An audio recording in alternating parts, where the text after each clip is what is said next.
सेवादारों की मीटिंग का नाम अब से जीएसएस गुरु विद सेवादार सत्संग है।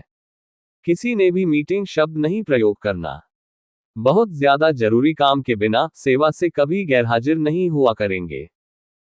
शाह मस्ताना जी के पावन जन्म माह की बधाई हो। मालिक से यही दुआ है कि आपको नई नई खुशियां और रहमतें जरूर मिले।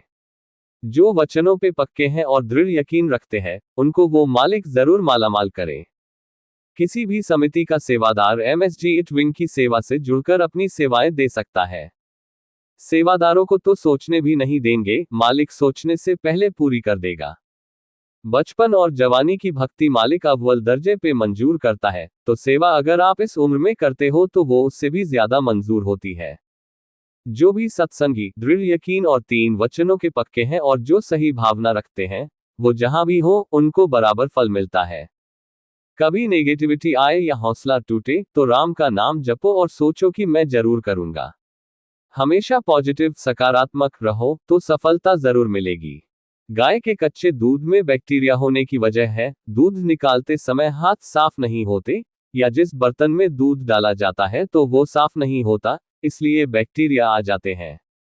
इसलिए गाय के दूध को हमेशा उबाल कर लेना चाहिए, इससे इसके पोषक तत्व बने रहते हैं। आज की मजलिस में पूछे गए सवाल जवाब। 1. आलस्य को कम कैसे करें? कैसे मोटिवेशनल और ऊर्जा से भरपूर रहें? अगर आप ढंग से 6-8 घंटों की नींद लें, व्यायाम करें या शाम को घूमें, तो अच्छी तरह नींद आती है और बॉडी रिपेयरिंग सिस्टम एक्टिव हो जाता है, जिससे बॉडी में शक्ति बढ़ती है। तो इसलिए सुबह शाम घूमना चाहिए, खाना खाने के बाद और हो सके तो सुबह उठने के बाद भी कसरत करें।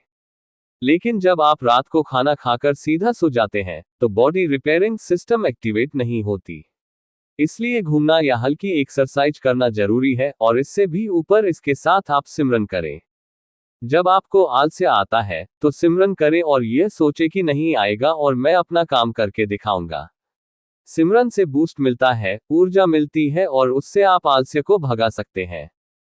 2. लंगर में या इधर उधर आपजी के दर्शन होते हैं तो उन्हें नूरी स्वरूप में कैसे बदल सकते हैं? सेवा सिमरन से ही ये सब संभव है। 3. आपजी की क्या कामना है?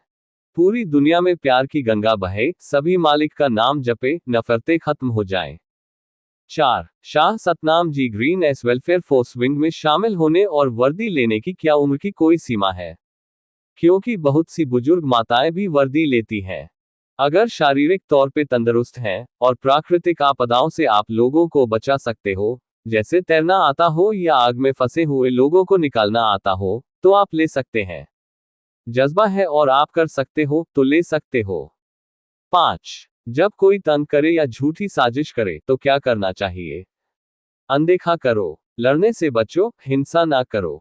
एक कहावत है, राड़ से बाढ़ अच्छी, इसलिए आप सुनो ही ना और सिमरन करो। अगर आप ऐसे करते हैं तो यकीनन उनकी निकाली हुई गालियां उनको ही लग जाएंगी। 6. बालों को गिरने से और सफेद होने से बचाने के लिए क्या उपाय करना चाहिए? इसके लिए आप त्रिफला, हरड़, बहेड़ा, आंवला को अपने आहार में शामिल कर सकते हैं। 7. अगर कोई जिम्मेवार वचनों में गलती करे तो क्या उन्हें रोकना चाहिए या आगे बताना चाहिए? 100% रोकना चाहिए। आगे जिम्मेवारों को भी बताना चाहिए ताकि उनको समझाया जा सके और उसका नुकसान होने से बचाया जा सके। 8. रूहानियत में कुर्बानी क्या है? काम, क्रोध, लोभ, मोह, अहंकार छोड़ना ही रूहानियत में सबसे बड़ी कुर्बानी है। 9. कई बार सेवा में टारगेट पूरा नहीं हो पाता, तो क्या उसमें सद्गुरु की रजा होती है या क्या वजह होती है? उसमें सद्गुरु की रजा नहीं, आपके प्रयास में कमी होती है। आप जितना समय लेके चलते हैं उससे ज्यादा ले लिया करें। पक्के इरादे से सेवा करो, उम्मीद ना छोड़ो और सोचो कि मैं करके ही रहूंगा। 10. दवाइयों पर कमीशन लेना क्या हक हलाल की कमाई में आता है? अगर थोड़ा लेते हो तो ठीक है, अगर अपने फायदे के लिए दूसरों को लूट रहे हैं तो सही नहीं है। 11. हाथों की लकीरों का किस्मत से कोई लिंक होता है? हाथ की लकीरें हाथ की लचक के लिए भगवान ने बनाई है, इसका कोई ना कोई मतलब जरूर होता है, लेकिन आजकल कम ही है जो इनको समझ सकते हैं। इसलिए हम हमेशा कहते हैं कि कर्मयोगी बनो और इन सब में नहीं पड़ो। 12. अगर सफलता नहीं मिलती तो नेगेटिविटी आ जाती है, ऐसी स्थिति में क्या करें? आप खुद नेगेटिव हो तो आप खुद अपना रास्ता रोक लेते हो। एल हमारा हमेशा मंत्र रहा है कि हम कुछ भी कर सकते हैं। अच्छा काम कोई नहीं छोड़ा, इसलिए हमेशा पॉजिटिव रहो और अंदर नेगेटिविटी ना आने दो।